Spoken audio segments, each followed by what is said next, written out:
deal. If you constantly hold back on asking people for those difficult conversations, when you had, for example, misunderstandings, where you have a kind of built-up tension, where you keep avoiding those conversations that are important to your emotional well-being, this can have serious consequences for your mental health. So here are some really easy tips for you to actually enable you to have those difficult conversations and to take the first step. Don't keep on waiting. Take those first steps, and you will see if you follow these steps, you will feel much better by actually talking it out with the person concerned. So the first step is start by asking the other person. So, for example, you can say to the other person, when is a good moment that we can have a conversation? Because I have something that I need to talk to you about. When would you have time? The second important point is to use I statements. So never accuse, judge, or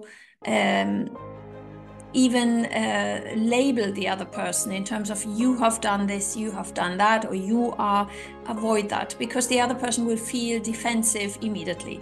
So use I statements in terms of saying, I have observed that last time we might have had a misunderstanding, can we talk about it?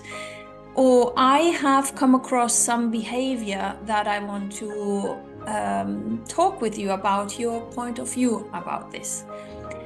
Now, what this does is the other person will see that it's about you as well, and that you care for the other person. You might even add, you are really important to me. That's why I want to talk through something that I have observed, and I want to hear your point of view. Now, what this leads us to is the next step. It's actually listening. So when you invite the other person to this kind of situation, the first step is to ask the other person on his or her view of the situation. So for example, you might say, please, can you tell me what is your point of view on this? Can we talk about it? And then you basically listen. You empathetically listen to the other person's point of view.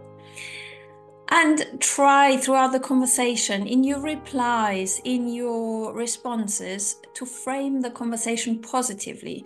Focus on finding solutions rather than dwelling on the problem. Discuss potential resolutions and compromise to frame the conversation positively, and take really small steps. Don't suggest, okay, so I have a suggestion here how we rediscover our business approach. No, just say, okay, try this in the next meeting. Maybe we can then have a more harmonious way of appearing in front of the client, for example. Propose really small steps. The smaller you actually suggest to the other person, the more manageable it will be.